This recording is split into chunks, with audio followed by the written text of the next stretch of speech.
Shall I show you the sinews of a philosopher? What sinews are those? A will undisappointed, evils avoided, powers daily exercised, careful resolutions, unerring decisions.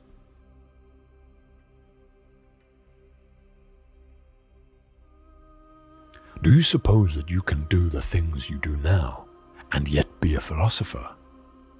Do you suppose that you can eat in the same fashion, drink in the same fashion, give way to anger and to irritation, just as you do now?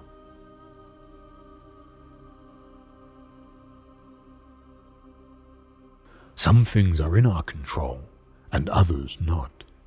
Things in our control are opinion, pursuit, desire, aversion, and, in a word, whatever are our own actions. Things not in our control are body, property, reputation, command, and, in one word, whatever are not our own actions.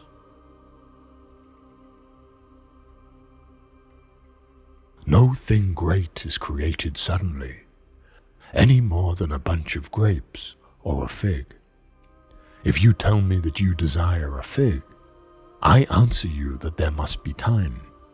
Let it first blossom, then bear fruit, then ripen.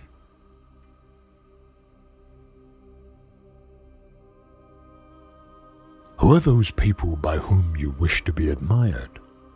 Are they not these about whom you are in the habit of saying that they are mad? What, then, do you wish to be admired by the mad?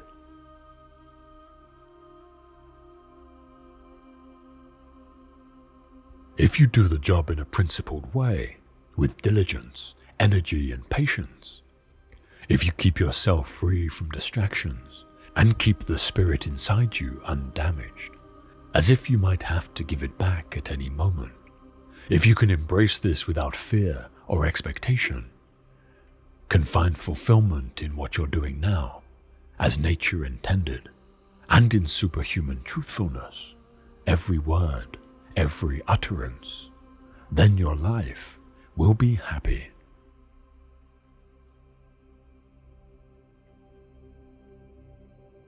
When I see someone in anxiety, I say to myself, what can it be that this fellow wants? For if he did not want something that was outside of his control, how could he still remain in anxiety?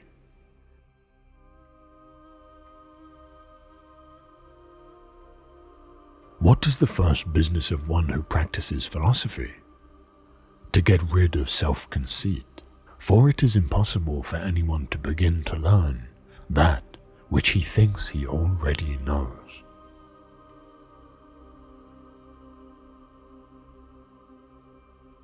Little is needed to ruin and upset everything, only a slight aberration from reason.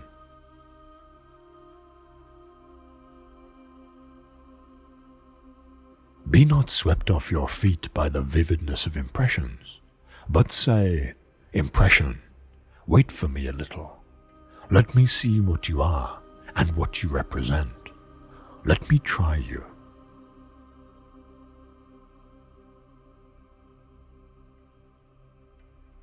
People try to get away from it all, to the country, to the beach, to the mountains.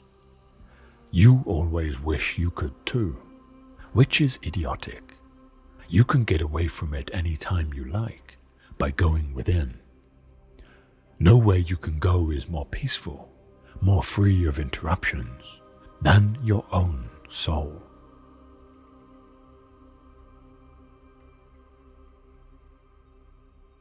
Many lumps of frankincense on the same altar. One falls there early, and another late, but it makes no difference.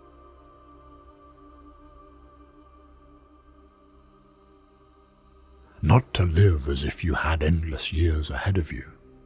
Death overshadows you. While you're alive and able, be good.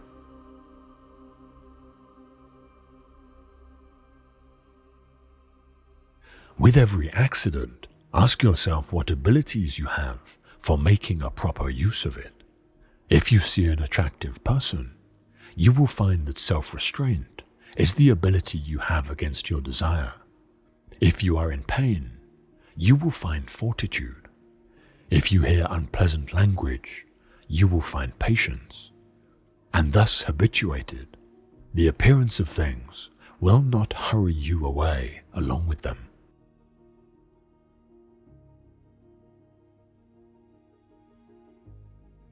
When you wake in the morning, tell yourself, the people I deal with today will be meddling, ungrateful, arrogant, dishonest, jealous and surly. They are like this because they can't tell good from evil.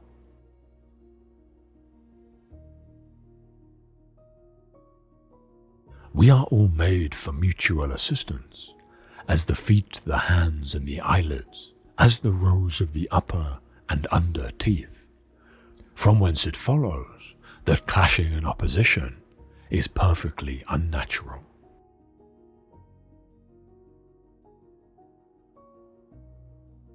Concentrate every minute like a Roman, like a man, on doing what's in front of you, with precise and genuine seriousness, tenderly, willingly, with justice, and on freeing yourself from all other distractions.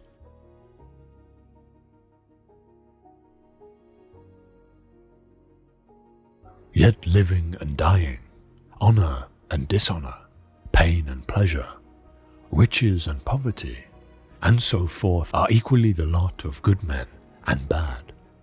Things like this neither elevate nor degrade, and therefore they are no more good than they are evil.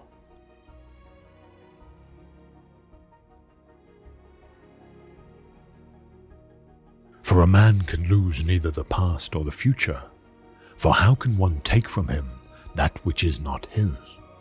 So remember these 2 points.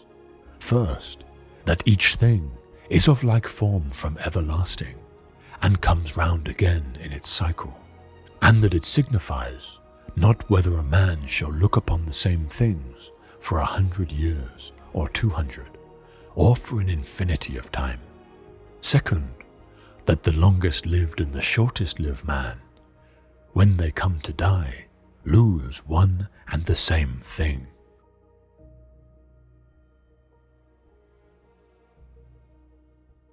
Never esteem anything as an advantage to you that will make you break your word or lose your self-respect.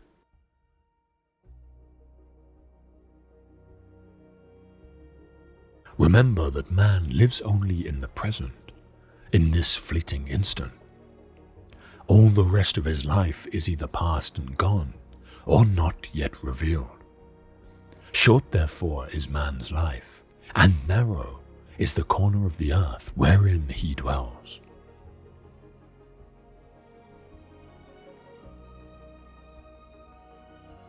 When you close your doors and make darkness within, remember never to say that you are alone, for you are not alone. Nay, God is within, and your genius is within. And what need have they of light to see what you are doing?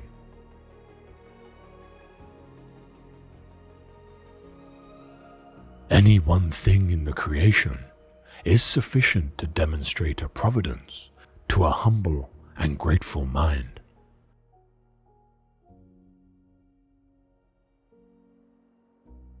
Since it is reason which shapes and regulates all other things, it ought not itself to be left in disorder.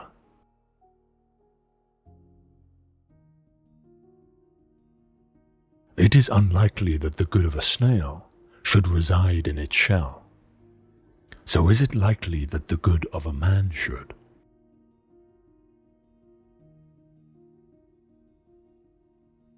It is difficulties that show what men are.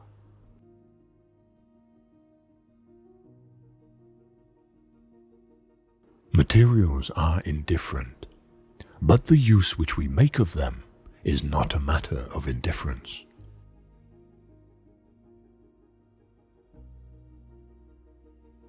Whatever you would make habitual, practice it. And if you would not make a thing habitual, do not practice it, but accustom yourself to something else.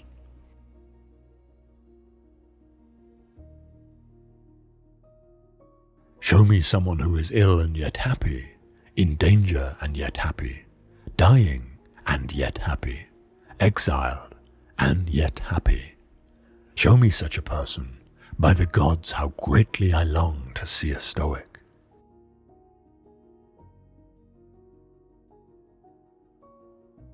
What should a philosopher say then, in the face of each of the hardships of life?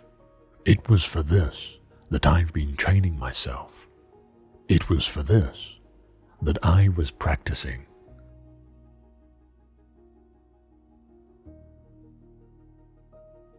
Don't you know that a good and excellent person does nothing for the sake of appearances, but only for the sake of having acted right?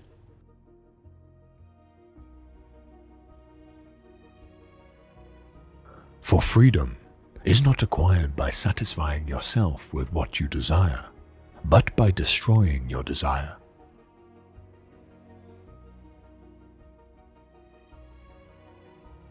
Men are disturbed not by things, but by the principles and notions which they form concerning things.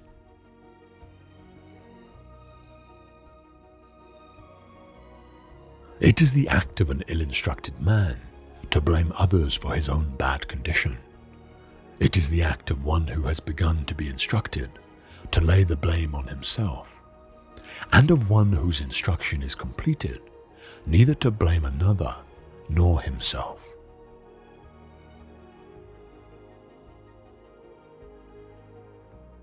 Remember that it is not he who gives abuse or blows who affronts, but the view we take of these things as insulting.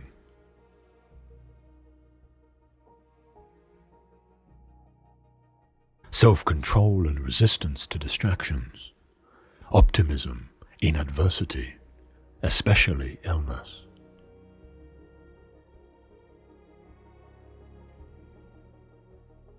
There is a limit to the time assigned you, and if you don't use it to free yourself, it will be gone and never return.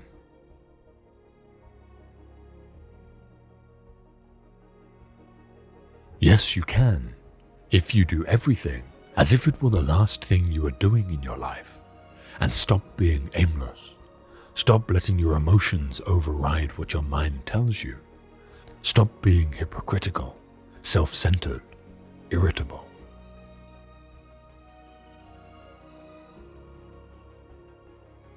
You see how few things you have to do to live a satisfying and reverent life. If you can manage this, that's all even the gods can ask of you.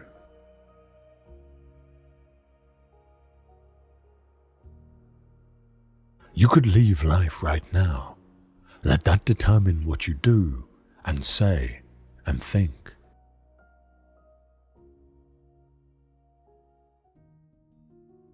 The longest lived and the shortest lived man, when they come to die, lose one and the same thing.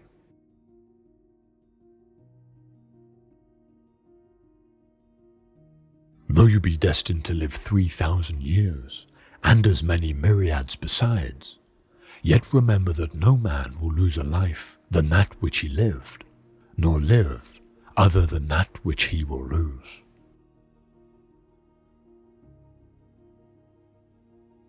For we carry our fate with us, and it carries us.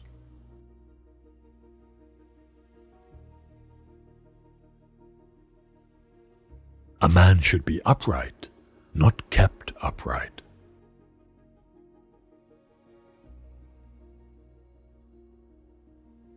Each of us lives only now, this brief instant.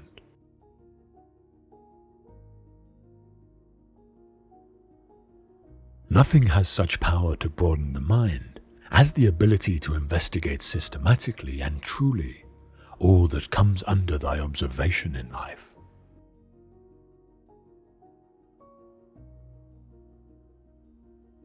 The universe is change, Our life is what our thoughts make it.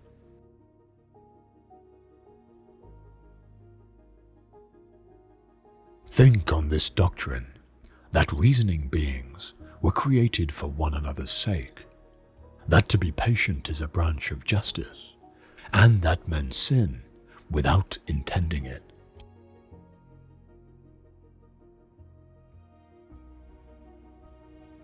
The abyss of endless time that swallows it all, the emptiness of all those applauding hands, the people who praise us, how capricious they are, how arbitrary, and the tiny region in which it all takes place.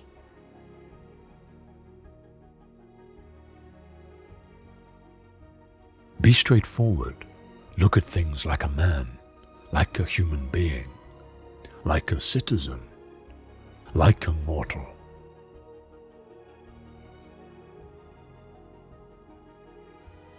Disturbance comes only from within, from our own perceptions.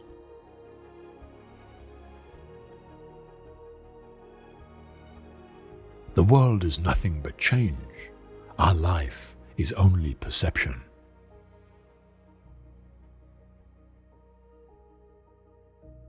Whatever happens at all, happens as it should. You will find this true if you watch narrowly.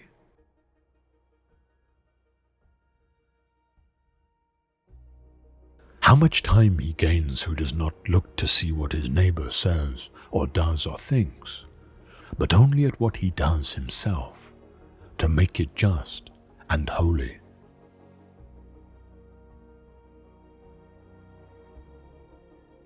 You're better off not giving the small things more time than they deserve.